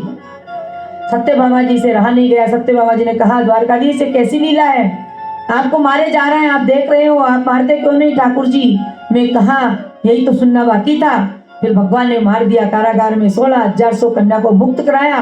भगवान ने कहा आप लोग अपने अपने घर जा सकती हैं। उन 16,000 कन्याओं ने कहा अब मैं कहाँ जाऊं मेरे पिताजी, मेरे पिता भी मुझे स्वीकार नहीं करेंगे, ये क्षत्रिय हमारा पानी ग्रहण नहीं करेगा, कोई भी क्षत्रिय हमसे विवाह नहीं करेगा, हमारा तो जीवन नरक हो जाएगा, हम कहाँ जाएं, हम अपने चरणों की हमें अपने चरणों की दासी बना लीजिए। अपने मुक्त कराया। 16,000 कन्याओं ने जब कहा तो सत्यभामा साथ में थी। सत्यभामा जी को दया आ गई, ये सब मेरी बहनें हैं, ले चलो इनको मेरे साथ में, क्या कमी है अपने यहाँ। ठाकुर जी ने कहा ठीक है। भगवान ने 16,100 कन्याओं को पत्नी के रूप में स्वीकार कर लिया और वहीं से उनका द्वारका भेज दिया। और देव माता अदिति के कान के कुंडल और वरुण के छत्र लेकर भगवान स्वर्ग गए। स्वर्ग जाकर छत्र भेंट किया, वहां इंद्र से मिले। वह कुंडल देवी माता अदिति को दिया। स्वर्ग से चलते समय सत्यभामा ने कहा एक पारिजात वृक्ष हमारे महल के सामने होना चाहिए। भगवान ने इंद्र से मांगा, इंद्र मना कर दिया। भयंकर युद्ध हुआ भगवान का इंद्र से स्वर्ग में। अंत में इंद्र पराजित हो गया। महाराज ले जाओ, हम रोक नहीं पाएंगे, शर्त यह है आपकी लीला पूर्ण होने के बाद एक पारिजात वृक्ष स्वर्ग में आकर प्रविष्ट हो जाए। भगवान ने कहा ठीक है और पारिजात वृक्ष को लेकर भगवान द्वारिका आए। पारिजात वृक्ष सत्यभामा के द्वार पर भगवान ने लगाया। फिर द्वारिकापुरी में विवाह मंडप का निर्माण हुआ। बहुत बड़ा, कल्पना करो जिस मंडप में एक दूल्हा और 16,100 कन्याएं एक साथ बैठ सके, इतना बड़ा विवाह संपन्न हुआ। भगवान की संतान एक एक पत्नी से 10-10 पुत्र, सोचो उन एक एक पुत्रों से 10-10 पुत्र, बेटी एक बेटी, इतना बड़ा भगवान का परिवार पूरा। लेकिन इतना सब कुछ होते हुए भगवान के गृहस्थ जीवन में कभी मतभेद नहीं हुआ, कोई कलह नहीं। गृहस्थी सीखनी है तो भगवान कृष्ण से श्री, और कभी किसी पत्नी ने कोई शिकायत नहीं की भगवान से। आप सोचो 24 घंटे में कितने मिनट होते हैं, 60 मिनट। 1 मिनट में 1 घंटा 1 मिनट भी अपनी भगवान एक पत्नी को दे भी वह मिल नहीं सकती। लेकिन कोई पत्नी ने कभी शिकायत नहीं की कि आप हमसे मिले नहीं, हमारी ये समस्या तो बोले कैसे संभव होता था। इस रहस्य को जानने के लिए एक दिन नारद जी पहुंच गए द्वारका। चलो देखे कृष्ण कन्हैया लाल 1108 पत्नियों के साथ कैसे रहते होंगे, कैसे समय देते होंगे। देखने के लिए नारद जी आए। जितनी रानियां थी सबके महल अलग अलग थे। नारद जी सबसे पहले रुक्मणी जी के महल में पहुंचे तो क्या देखते हैं, भगवान अपनी यज्ञशाला में बैठे हुए हैं। महल में पहुंचे तो क्या देखते हैं, भगवान बगल में रुक्मणी जी बैठी हुई है। दोनों के आंचल और चादर में गांठ बंधी है। ब्राह्मण मंत्र उच्चारण कर रहे हैं, भगवान अग्निहोत्र कर रहे हैं। नारद जी ने प्रणाम किया। सत्यभामा के महल में पहुंचे तो सत्यभामा के महल में क्या देखते हैं, ब्राह्मण लोग बैठे हैं, संत लोग बैठे हैं, भंडारा चल रहा है। भगवान उन महात्मा और ब्राह्मण को पूरी रसगुल्ला परोस रहे हैं। सत्यभामा भगवान को लाला कर दे रहे हैं, भगवान भजन कर रहे हैं। नारद जी ने वहां भी प्रणाम किया और जामवंती के महल पहुंचे तो क्या देखते हैं, द्वार पर ऋषि महात्मा ब्राह्मण खड़े हैं। जामवंती अपने हाथ में थाली में स्वर्ण मुद्राएं लेकर खड़ी है। भगवान उन सबको मुद्राएं दान कर रहे हैं। नारद जी ने वहां भी प्रणाम किया और वहां से कालिंदी जमुना के यहाँ महल में गई।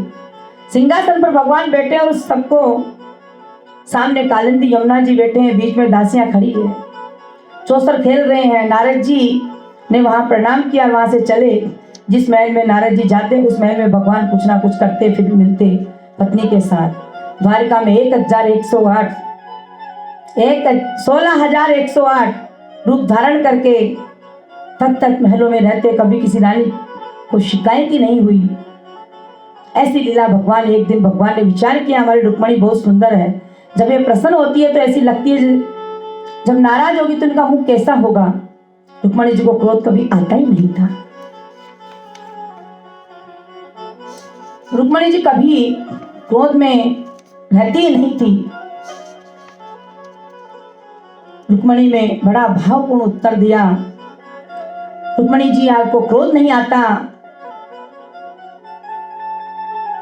हे प्रभु, आप पर क्रोध करूं ये उचित नहीं। अगर क्रोध देखना है तो 16,107 हैं, उनसे झगड़ा करो, तब पता चले मुझे क्रोध नहीं आता है। रुक्मणी साक्षात लक्ष्मी स्वरूप है। भगवान का इतना बड़ा परिवार, नाती पोता, इन बच्चों को पढ़ाने व्यवस्थित करने के लिए जो अध्यापकों की नियुक्ति की गई, सुखदेव जी कहते हैं कितने अध्यापक? 3,18,08,000 अध्यापक, अलग अलग विषयों की भगवान ने नाती पोता को पढ़ने, संस्कार देने के लिए नियुक्त किए। कृष्ण की अद्भुत लीला है। इसके बाद भगवान के पुत्र का विवाह, भगवान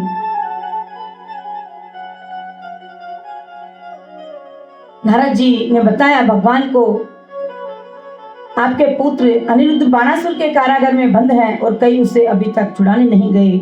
द्वारका यदुवंशी अपने आप को बड़े वीर कहते हैं। तो भगवान को पता चला, अब इतना बड़ा परिवार था कि भगवान को क्या पता कौन नाता पोती कहाँ है। फिर भगवान पहुंचे, जाकर बाणासुर से भगवान का युद्ध हुआ। बाणासुर से जो युद्ध हुआ वह बड़ा विलक्षण था। बाणासुर के तरह से भगवान शंकर, भगवती दुर्गा, गणपति, कार्तिक ये सब युद्ध करने आए भगवान कृष्ण के ऊपर। भगवान शंकर ने महेश्वर ज्वर छोड़ दिया। भगवान कृष्ण ने अपने वैष्णव ज्वर के द्वारा महेश्वर ज्वर का सम्मान किया और भगवान ने अपनी तलवार निकाल नंदक खट, भगवान की जो तलवार है उसका नाम है नंदक, माने आनंद प्रदान करने वाली। भगवान के शस्त्र भी आनंद देने वाले हैं। जो भगवान की प्राप्ति करा दे वह आनंद प्रदान करने वाला होगा। जो व्यक्ति तो भगवान के आयु से स्पर्श करा लेता है उसको भगवान मिल जाते हैं।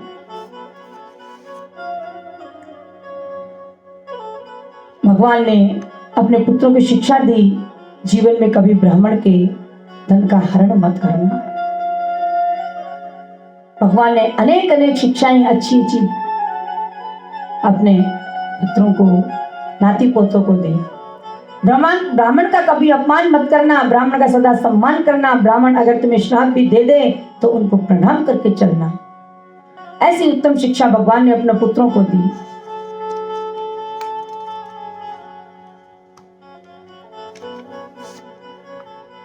श्री कृष्ण गोविंद हरे मुरारी, हे नाथ नारायण वासुदेवा। श्री कृष्ण गोविंद हरे मुरारी, हे नाथ नारायण वासुदेवा।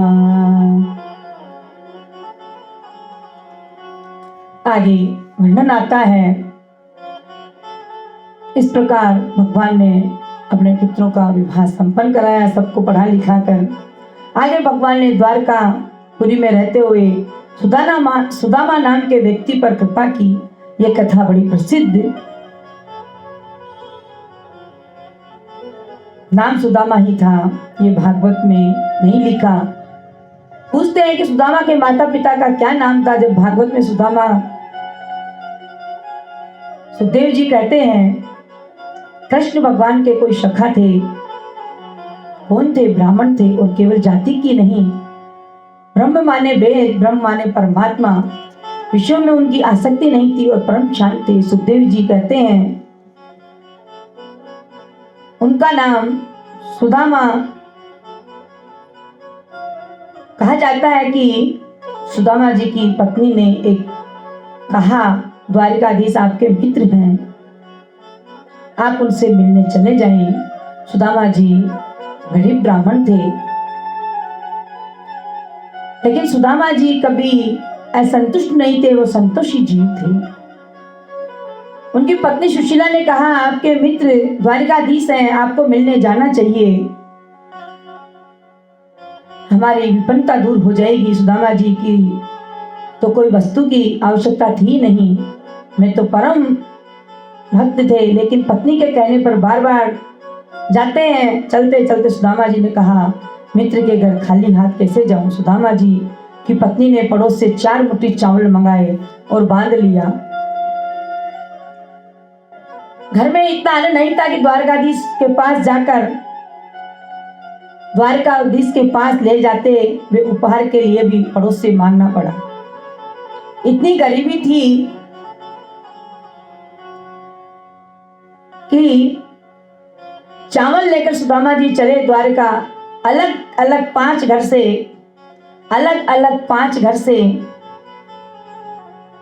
सुशीला चावल लेके आई कि कान्हा को ये मालूम चले कि मैं 4 घर से अलग अलग घर से चावल लेके आई हूं, तो सोचेंगे कि चावल को देख करके ही वो समझ जाएंगे कि ये सुदामा के घर में कितनी गरीबी है।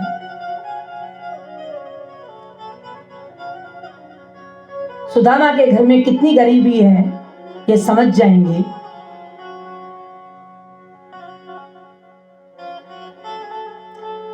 कन्हैया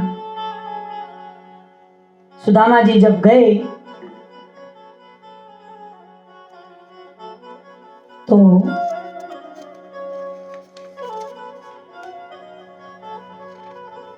आदर पूर्वक भेजा। सुशीला जी ने सुदामा जी को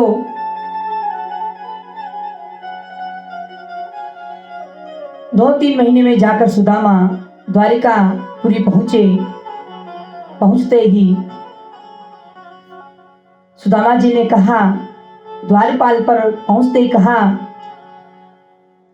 कि आप अंदर जाकर के बता दीजिए तुम्हारा मित्र आया है सुदामा नाम का। कृष्ण दौड़े दौड़े आए, गले लगाया, सुदामा को लेके गए और उसी पलंग पर बैठाया सुदामा जी को। रुक्मणी जी को अच्छा नहीं लगा, कहां से मैले कुचले आदमी को हमारे बिस्तर पर बैठा दिया। रुक्मणी रहती है, कहती है कि इस भिखारी ने दरिद्र ने कौन से पुण्य किए थे, ये मेरे स्वामी को इतना सम्मान दे रहे हैं, मेरे स्वामी इनको इतना सम्मान दे रहे हैं। भगवान ने बिस्तर पर बैठाया, स्वयं चरणों में बैठ गए। सुदामा जी का चरण धोने लगे। रुक्मणी की नाक सिकुड़ रही थी, मैंने कुचले इस अधम को, भिखारी को मेरे बिस्तर पर बिठा दिया। भगवान को अच्छा नहीं लगा। रुक्मणी जी को जो कहना था आंखों ही आंखों में कह दिया, कुछ बातें इशारे से कहनी जाती है। क्या कहा, आज तो रुक्मणी द्वारका की पटरानी है तो तुझे गर्व है, वह दिन तुम भूल गए, तेरे पत्र को लेकर आने वाला एक ब्राह्मण ही था। वह ब्राह्मण अगर अपनी जान की बाजी लगाकर तेरे पत्र को मुझ तक नहीं पहुंचाता, तो अगर तेरे भाई को पता चल जाता तो ब्राह्मण को मार देता। आज पत्र को पहुंचाया उसने, तू द्वारका की पटरानी है, नहीं तो तू द्वारका की नौकरानी भी नहीं बन सकती। एक ब्राह्मण की कृपा से आज तुम पटरानी हो। आज मैं एक ब्राह्मण का आदर दे रहा हूँ, सम्मान दे रहा हूँ, तो तुम्हें बुरा लग रहा है। इतनी बात भगवान ने सारी इशारे से ही कह दी। रुक्मणी समझ गई। फिर तो रुक्मणी सब सम्मान देने लगी। भगवान ने पूजन किया, पूजन संपन्न हुआ तो भगवान ने कहा, मित्र गुरुकुल के बाद तुमने विवाह किया कि नहीं? बचपन के मित्र ये पूछते हैं, हम लोग भी पूछते हैं कि यार तेरी शादी हुई कि नहीं हुई, दुल्हन कैसी है, किस प्रकार की है, समाज पूछा। सुदामा जी ने कहा, भैया गुरुकुल के बाद मेरा विवाह हो गया, बहुत अच्छी पत्नी है हमारी, उससे सुंदर कोई हो ही नहीं सकती, बहुत अच्छी है। दास दासी सब लोग खड़े थे, सब मुंह पर हाथ रखकर हंसने लगे। सुदामा जी को देख करके शरीर में झुर्री पड़ गई थी। शरीर एक होती है, पेट और पीठ हो गई, फिर भी पत्नी की प्रशंसा कर रहा है, लेकिन सुदामा जी के भाव लोग समझ नहीं पा रहे थे। भैया ऐसी पत्नी सबको मिले, तूने कृपा बहुत की, भगवान भी सुन रहे थे, इसलिए अच्छी है। मैं इतना अभागा हूँ, जीवन में तुम्हारे पास नहीं आ पाता, लेकिन मेरी पत्नी ने बार बार कहा, आपके चरणों में भेज दिया, इसलिए वह अच्छी है। पत्नी तो अच्छी है जो पति को जैसे तैसे समझाकर भगवान के चरणों में लगा दे, वही धर्म पत्नी है। सुदामा जी कहती है, मेरी पत्नी बहुत अच्छी है। अब तो सबके मुंह बंद हो गए, हंस रहे थे। भगवान ने कहा, तब तो भैया मेरी भाभी ने मेरे लिए कुछ जरूर भेजा होगा। अब तो सुदामा जी गठरी छुपाने लगे कि मैं कहीं मुट्ठी चावल इन द्वारकाधीश में क्या दूं, इतने मेले कुचले चावल 5 घरों के अलग अलग तरह के, मेरी हंसी उड़ाएंगे। भगवान ने खाक में से कोटरी बंधी हुई थी खींच ली, गठरी फट गई, मुट्ठी चावल फर्श पर बिखर गया तो भगवान टूट पड़े, लेट गए उस चावल पर और गोविंद कृष्ण ने उस चावल को अपने हाथ से बटोरा, डली लगाई, एक मुट्ठी चावल अपने मुख में रखा और चबाकर भगवान खाने लगे। दूसरी मुट्ठी खाई, तीसरी भरने लगे तो रुक्मणी जी ने हाथ पकड़ लिया।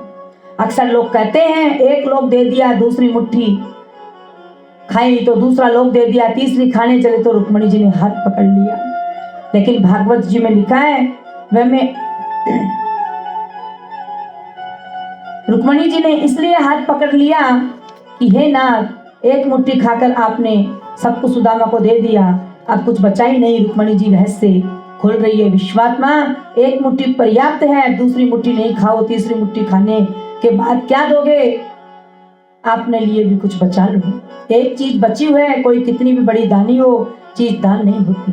वह पत्नी का दान नहीं होता। मैं तुम्हारे पास केवल बची हूँ, दूसरी मुट्ठी खाओगे तो मुझको भी विदा कर दोगे। इसके साथ भगवान रुक गए। दूसरा भाव था कि ब्राह्मण के घर से आए हुआ प्रसाद आपने एक मुट्ठी अकेले खा लिया। आपके पीछे 16,100 रानियां, 108 रानियां, इनको भी तो मिलना चाहिए। एक एक कण तो इन रानियों का प्रसाद मिल जाए। सुदामा जी के घर का ये प्रसाद आप छोड़ दो। भगवान ने छोड़ दिया। रुक्मणी ने उठाकर अपने आंचल में रखा। एक कण प्रसाद भगवान कृष्ण की समस्त पत्नियों को रुक्मणी जी ने अपने हाथ से दिया। फिर सुदामा जी के घर वैभव अद्भुत हो गए। एक दिन सुदामा जी रुके, बस दूसरे दिन भगवान ने विदा कर दिया। कहा पधारो, और रुकना इसलिए नहीं था कि अग्निहोत्र अनुष्ठान ब्राह्मण को करना होता है। आज तो जैसे तैसे नहीं, 2 महीने घूमते रहे, अनुष्ठान नहीं, सुबह शाम करना है। सुदामा जी चले गए। चलते समय भगवान ने एक फूटी कोड़ी भी नहीं दी, एक धोती नहीं दी, फटी पहनकर आए थे वही पहनकर चले गए। चलते समय सुदामा जी सोचने लगे, कन्हैया ने कितना प्रेम दिया, कितना सम्मान दिया, सोना चांदी हीरे इसकी याद नहीं आई। सुदामा जी को सोच रहे हैं कन्हैया कितना प्रेम दिया, कृष्ण इतने अच्छे हैं। घर पहुंचे और देखा सुदामा जी की कुटिया थी, वहां पर महल बन गया। सुदामा जी सोचने लगे इतना बड़ा महल किसने बना दिया। श्री कृष्ण गोविंद हरे मुरारी, हे नाथ नारायण वासुदेव। सुदामा मंदिर देख रहे हैं। सुदामा मंदिर देख डरे, कहाँ गई मेरी राम झुपड़िया। और वहां कंचन महल खड़े हैं। सुदामा जी ने अपनी ब्राह्मणी को देखा। सुदामा की पत्नी ब्राह्मणी निकल कर के घर आई, सब कुछ बताया। सुदामा जी जान गए द्वारकाधीश की बड़ी कृपा अद्भुत है। इसके बाद भगवान ने सुदामा नाम के व्यक्ति पर कृपा की। इसके बाद कथाएं अनेक है। भगवान ने अनेक लीलाएं द्वारकापुरी में की। कहते हैं कि भगवान भाव के भूखे होते हैं। भगवान भाव के भूखे होते हैं। ठाकुर जी मेरे भाव के भूखे हैं। और देखिए कृष्ण को बहुत सुंदर एक भजन है। ये संसार क्या है? ये संसार एक नश्वर है। भगवान की भक्ति ही हमें अपने लक्ष्य तक पहुंचाएगी और वो ही हमें करुणा सिंधु से मिलाएगी। कहते हैं ये हर जीव के लिए भजन है। आसमान में उड़ने वाले धरती को पहचान, आसमान में उड़ने वाले धरती को पहचान, किसी का रहा नहीं अभिमान। ये संसार सभी नश्वरी, फिर कैसा अभिमान यहाँ पर, छोड़ के जग को चले गए वो जो थे वीर जवान। धन दौलत का मान बुराए, कहते हैं वेद पुराण। तीर्थ मंदिर मंदिर ढूंढ, दिया न इतना ध्यान कभी। हर दिल में भगवान बसाए, बस कर ले तू पहचान। सबके मनों में भगवान है, सबके कण कण में भगवान बसा है, बस हमें पहचानने की जरूरत है। सदा यहाँ रहना नहीं सबको, रहना दिन ये चार सभी को। इंसान से क्यों नफरत करता, तू भी तो इंसान है, तू भी तो इंसान है। भगवान कहते हैं इस तरह से कृष्ण भगवान ने सुदामा पर कृपा की और अन्न धन लक्ष्मी से घर भंडार भर दिया। आगे सुखदेव जी महाराज कहते हैं कि राजन, कलयुग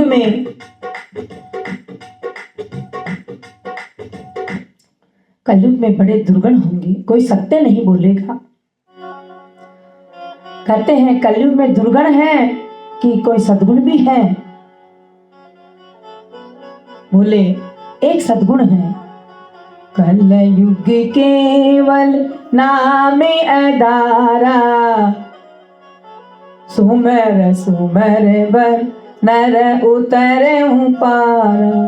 कलयुग में केवल कृष्ण कीर्तन करने से मुक्ति हो जाती है। सुखदेव जी ने चारों प्रकार के प्रलयों को बताया। हजारों संतों के सामने परीक्षित जी हैं, उनके सामने सुखदेव जी हैं। सुखदेव जी कहते हैं राजन, मैंने तुम्हें भागवत की कथा सुनाई। 7 दिन पहले तुमने एक संत के गले में मरे हुए सर्प को डाल दिया था और संत के तेजस्वी पुत्र ने श्राप दिया था कि 7वें दिन तक्षक के डसने से तुम्हारी मृत्यु हो जाएगी। वो तक्षक आज आएगा। सभी की मृत्यु तक्षक से काटने से होती है। तक्षक ही तो काल है। राजन, मैं तुम्हें बता रहा हूं कि तक्षक तुम्हें नहीं काट सकता, शरीर को काटेगा। अब तक तुमने हमसे हजारों प्रश्न किए और मैंने जवाब भी दिया, लेकिन अब एक प्रश्न मैं तुमसे करना चाहता हूँ। परीक्षित जी बोले, आप मुझसे क्या प्रश्न करेंगे? सुखदेव जी बोले, बताओ क्या तुम मरोगे? परीक्षित जी बोले, मैंने जन्म ही नहीं लिया तो मरूंगा क्यों? सुखदेव जी बोले, बस राजन, मैं समझ रहा हूँ, तुमने भागवत सुनी है, मैं मरूंगा ऐसी पशु बुद्धि आती है तो उसे त्यागो। ये संसार स्वप्नवत है, प्रभु का अंश, प्रभु का मैं अंश हूँ, उनकी प्राप्ति मेरा लक्ष्य है। सुखदेव चाहते तो मृत्यु को टाल सकते थे, लेकिन मृत्यु का टालना समस्या का समाधान नहीं है। आत्मबोध करा देना ही मुक्ति का मार्ग प्रशस्त करता है। सुखदेव जी खड़े हो गए। राजा परीक्षित ने श्री सुखदेव जी का पूजन किया। राजा परीक्षित जी ने कहा, आज मैं धन्य हो गया भगवान, आपने इतनी बड़ी कृपा की, अनादि निधान परमात्मा की मंगलमय कथा मुझे सुना दी, मेरा जीवन धन्य कर दिया। आपके श्री चरणों में बार बार प्रणाम करता हूँ। सुखदेव जी को प्रशंसा से कुछ मतलब नहीं। परीक्षित जी को उपदेश देकर वह वहां से अंतर्ध्यान हो गए। संत मंडली जो वहां बैठी थी वो भी उठकर चली गई। 7 दिन से परीक्षित जी महाराज को ज्ञान की प्राप्ति हो रही थी। जीवन तो उनका श्रेष्ठ हो ही चुका, आज उन्हें परम प्रसन्नता हो रही है। राजर्षि परीक्षित समाधि में बैठे हैं। उनके पुत्रों ने उनकी सुरक्षा की, बड़ी व्यवस्था की, लेकिन तक्षक नाम का सर्प जो 7 दिन बाद आज सांप से उत्प्रेरित होकर आया, बीच में कश्यप नाम के ब्राह्मण ने उसे रोकने का प्रयास किया, लेकिन तक्षक ने बहुत सा धन देकर उन्हें वापस कर दिया। नहीं तो पंडित जी महाराज निश्चित रूप से परीक्षित जी को बचाने की शक्ति रखते थे। सूक्ष्म रूप लेकर तक्षक आया, सारी शिक्षा धरी रह गई और विकराल रूप धारण कर उसने परीक्षित को दंश दिया, लेकिन वो तो कब के भगवान के धाम से डर चुके थे। 5 भौतिक शरीर उसका जलकर राख हो गया। संसार असार है, इसमें कोई सार नहीं, सार तो केवल श्रीमद् भागवत है। परीक्षित जी इसके प्रणाम है कि उन्होंने 7 दिन भागवत सुनी और उन्हें मोक्ष मिल गया। परीक्षित जी के गोलोक वास के पश्चात क्रोधित होकर उनके पुत्र जन्मेजय ने विशाल नाग यज्ञ का आयोजन किया, लेकिन आस्तिक उन्होंने आकर उसे सर्प यज्ञ को बीच में रोक दिया और कहा, बेटा हिंसा के बदले हिंसा मत करो, गोविंद के कीर्तन को करो। उनके मन में परम आनंद मिला और वे सत्संग में लीन हो गए। सोनकादि ऋषि से सूजी पूछ रहे हैं, ऋषियों मार्कंडेय मुनि ने प्रलय का दृश्य देखा, ऐसा हम सुनते हैं, परंतु मार्कंडेय मुनि तो हमारे समकालीन संत है और हमारे समय में तो अभी प्रलय हुआ नहीं, उन्होंने कौन सा प्रलय देख लिया? सूजी बोले, मार्कंडेय जी बोले, प्रलय देखा वो माया का प्रलय था, परमात्मा ने उन्हें माया का प्रलय दिखाया। सारी दुनिया जलमग्न हो गई, मार्कंडेय पानी में डूब गए, पानी में ऊपर नीचे होते रहे। तब उन्होंने उस विशाल जलाशय में एक वट वृक्ष को देखा और कहते हैं, करार विंद चरणार विंद के अंगुष्ठ को जो मुंह में रखे हैं, वट के पत्ते पर शयन करने वाले गोविंद को हम प्रणाम करते हैं। गोविंद ने मुखारबिंद को खोलकर आकर्षण किया और मार्कंडेय उनके उधर में चले गए। गर्भ में जाकर सारी दुनिया को देखा। भगवान ने जोर से श्वास मारने किया तो वे बाहर पानी में गिर गए। मार्कंडेय बोले, मुझे पर लेने देखना, मुझे तो भक्ति चाहिए। भगवान शिव ने उन्हें भक्ति का वरदान दिया। श्रीमद् भागवत कथा में 10 लक्षण है। सर्ग विसर्ग स्थान पोषण उति मनवंतर कथा, ईशानु कथा, निरोध मुक्ति और आश्रय। देखिए श्रीमद् भागवत महापुराण का ये अंतिम प्रसंग है। ये हमने कथा में विशेष ध्यान दिया है और कथा ही ठाकुर जी की लाभमय होती है।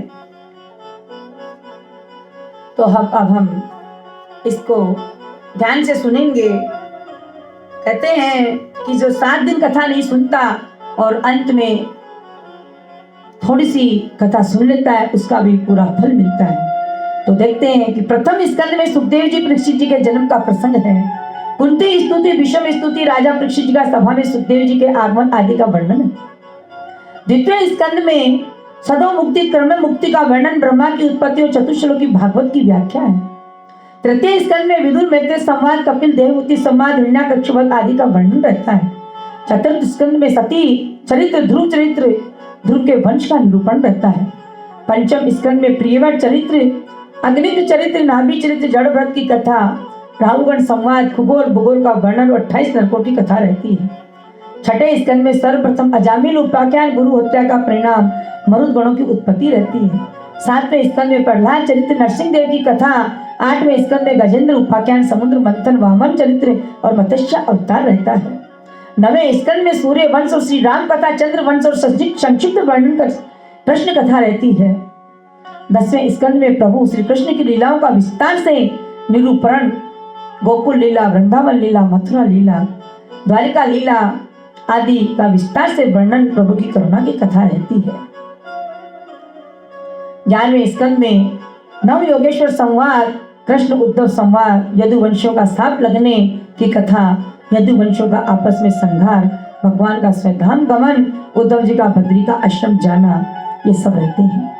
12वें स्कंद में कलयुग के दुर्गुणों का वर्णन और नाम महिमा का वर्णन। उसके बाद सुखदेव जी का परीक्षित जी का अंतिम उपदेश और वहां से प्रस्थान, तक्षक सर्प के डसे जाने से उनकी मृत्यु और उनका मोक्ष, जन्मेजय का सर्प यज्ञ करना और आस्तिक मुनि को उनको समझाना, मार्कंडेय जी ने माया का प्रलय देखा, उसका संक्षिप्त वर्णन और भागवत का सारांश रहता है। अंत में सूत जी कहते हैं, बहने वालों में जैसे श्रेष्ठ गंगा है, देवताओं में अच्युत कृष्ण श्रेष्ठ है, वैष्णव में शंकर श्रेष्ठ है, वैसे ही पुराणों में श्रीमद् भागवत सबसे श्रेष्ठ है, सर्वोत्तम है। ये क्षेत्रों में जैसे काशी श्रेष्ठ है, वैसे पुराणों में भागवत सर्वोत्तम है।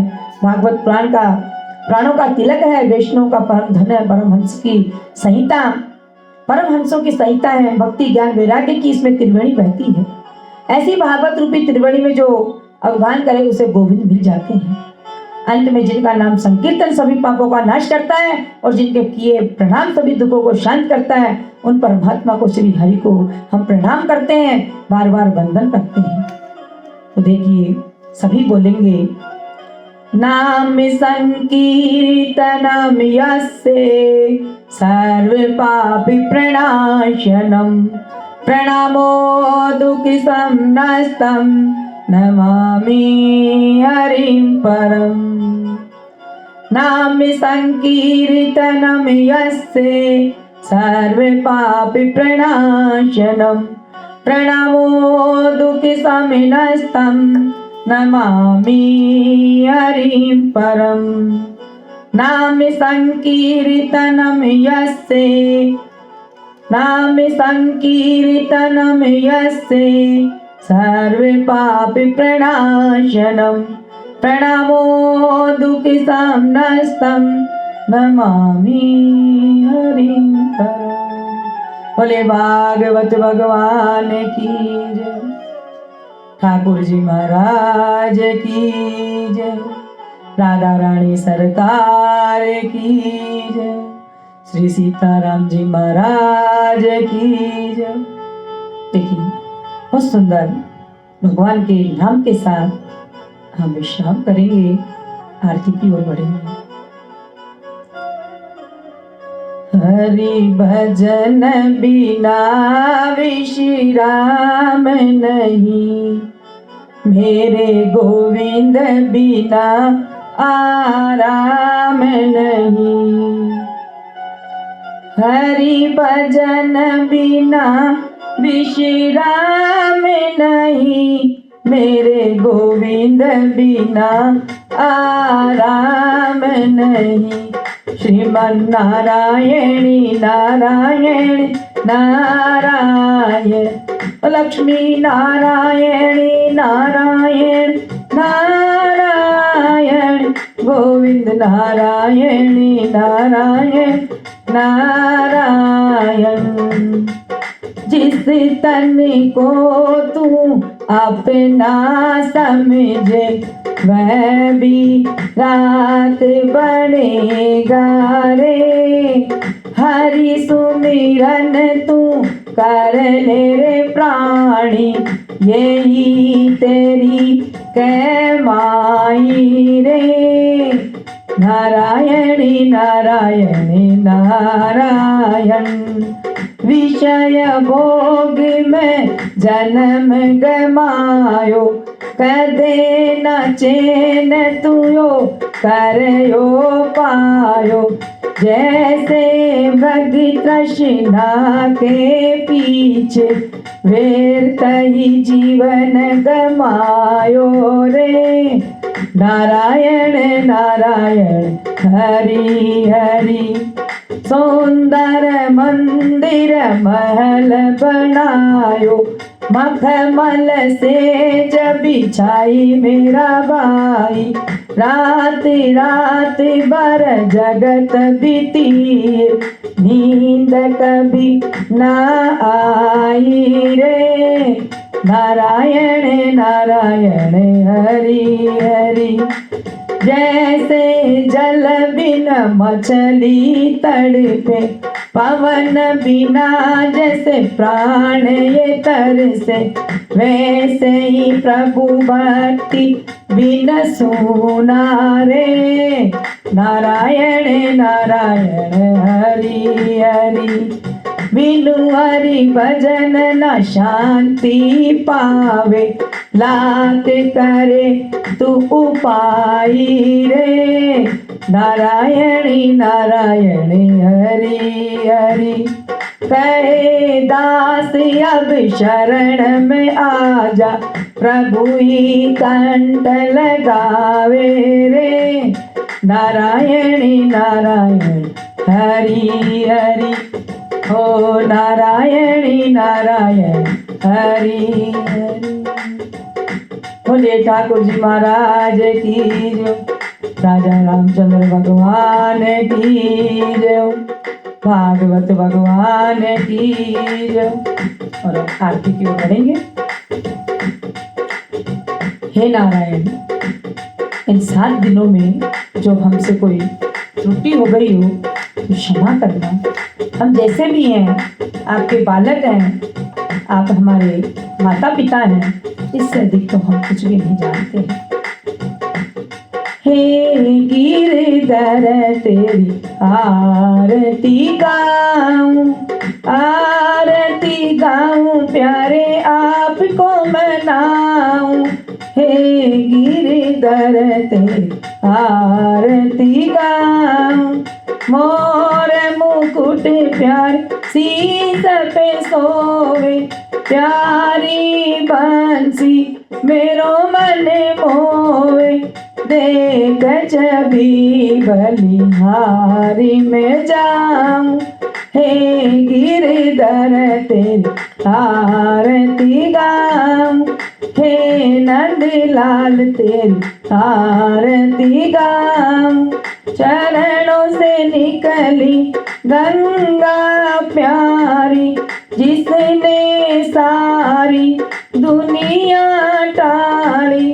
उन चरणों को शीश नवाऊं, उन चरणों के दर्शन पाऊं।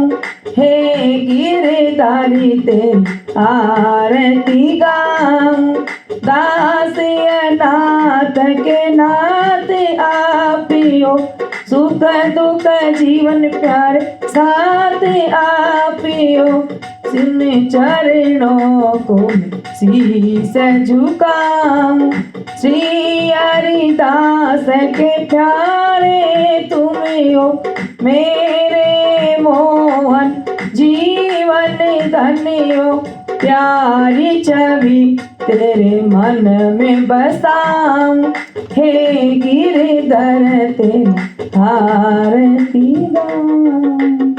बोले भागवत भगवान की जय। और सत्संग गंगा में डुबकी लगाते हुए सभी देवों को अपने अपने स्थान पर जाने के लिए प्रार्थना करते हुए,